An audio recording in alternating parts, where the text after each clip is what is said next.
Mungkin ada baiknya sebelum kita masuk ke materi, kita perlu kembali sedikit berkaitan dengan pembagian dari struktur bumi. Saya coba ambilkan beberapa dari Gringer, ya. Kurang lebih pembagiannya untuk bumi dari permukaan sampai ke inti. Kalau kita membaginya menjadi 9 bagian ini, bisa dibaca beberapa keterangan berkaitan dengan kerak, kemudian ada moho, ada bagian yang kita sebut sebagai mantel bagian atas, ada istilahnya low velocity zones, ada lower mantle atau mantel bagian bawah, kemudian lapisan D, kemudian ada outer core atau inti bagian luar, ada lapisan dari liquid solid dari inti, kemudian ada juga inti bumi bagian dalam. Ya, itu pembagiannya. Sedangkan untuk bagian atas kita kenal misalkan ada troposfer, stratosfer, mesosfer, termosfer, dan exosfer. Ya, ini hanya beberapa klasifikasi yang sudah dilakukan peneliti. Jadi intinya di sini kita melihat ada beberapa bagian. Meskipun tidak sedetail ini, nanti kita akan coba lihat profil dari tinjauan berkaitan juga dengan gradien temperatur adiabatik yang di segmen sebelumnya sudah kita bahas untuk melihat profil atau kurva temperatur dari bumi dari permukaan menuju inti.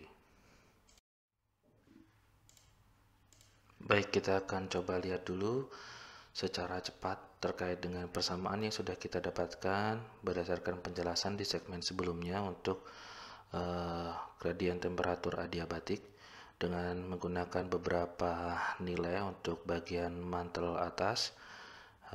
Kita bisa menghitung gradien temperatur adiabatik kalau kita menggunakan angka ini dan dilibatkan sesuai dengan satuannya dan juga ketentuannya. Mungkin ini adalah hasil pembulatan, jadi sekitar 4 kali 10 pangkat minus 4 derajat Celcius per meter. Kurang lebih itu diasumsikan dihitung untuk posisi atau proses adiabatik di area shading ini atau area yang diarsir ini untuk bagian atas. Untuk bagian atas dari mantel.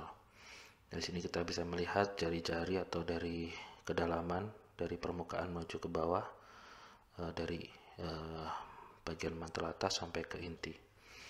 Pada mantel yang lebih dalam, koefisien dari ekspansi termal berkurang.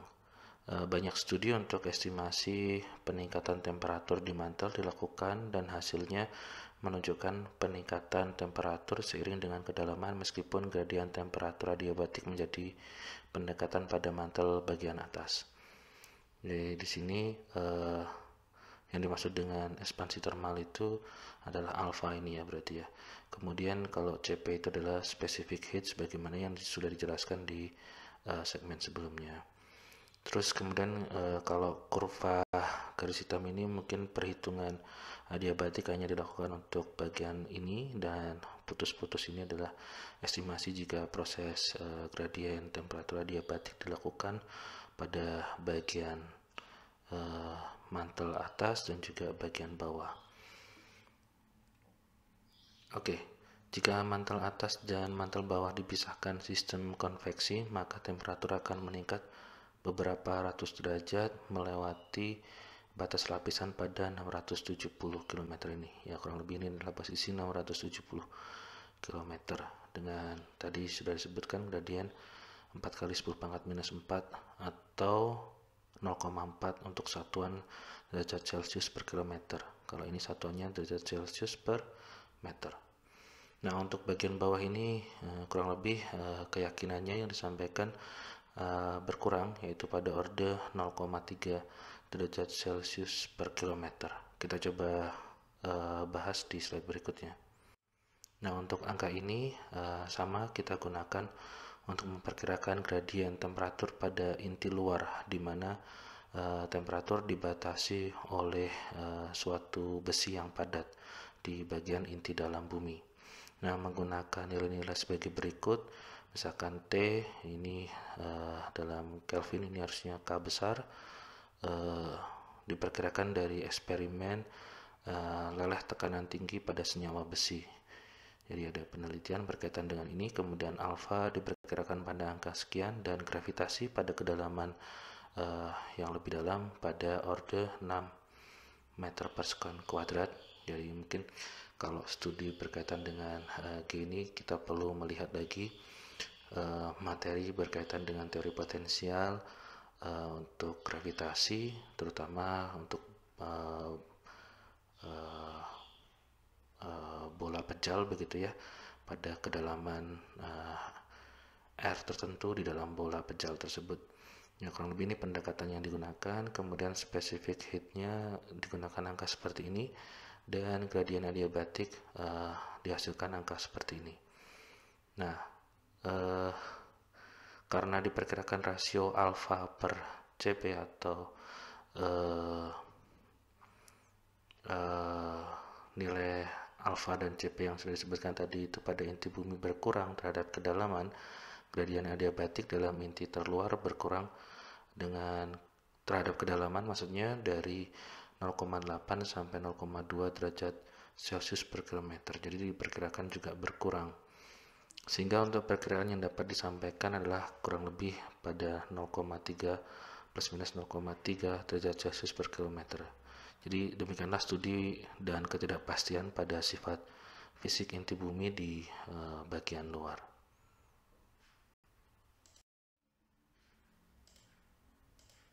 Jadi sebelumnya kita sudah menunjukkan terkait dari penggunaan gradien temperatur adiabatik dan juga bagaimana untuk perhitungan atau profil dari temperatur, model temperatur bumi secara sederhana tadi. Nah, ini kurang lebih ilustrasi yang tadi kita sudah sampaikan. Nah, beberapa model yang sudah dilakukan oleh peneliti di sini coba dirangkum berdasarkan ini ada Jenlos dan Richter tahun 79, kemudian Jenlos pada tahun 88, Bukowinski tahun 99, Da Silva tahun 2000. Kita coba baca beberapa catatan berikut ini. Jadi pada gambar ini kita coba tunjukkan untuk garis hitam, di sini garis hitam yang tebal ini mantel adiabatik dengan lapisan batas termal di batas atas mantel dan pada batas inti mantel, ya kurang lebih di sini dan di sini. Sedangkan garis hitam putus-putus yaitu mantel adiabatik untuk lapisan batas termal baik di bagian atas dan di bagian bawah mantel, kurang lebih seperti ini. Kemudian garis putus-putus adiabatik ya masih seperti ini, daerah arsiran abu-abu di sini menunjukkan bahwa ada batas kimia dan batas dinamis antara mantel atas dan mantel bawah yang diasumsikan sebagai sistem yang terpisah.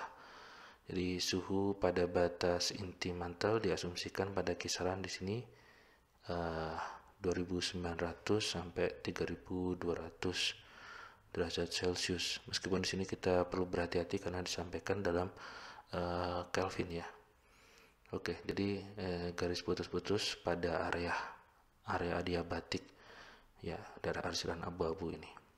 Jadi kurang lebih di sini untuk menunjukkan perbandingan kalau kita hanya menggunakan model yang sederhana dan yang sudah mulai relatif lebih kompleks dengan mempertimbangkan ada batas kimia dari sifat dari struktur bumi.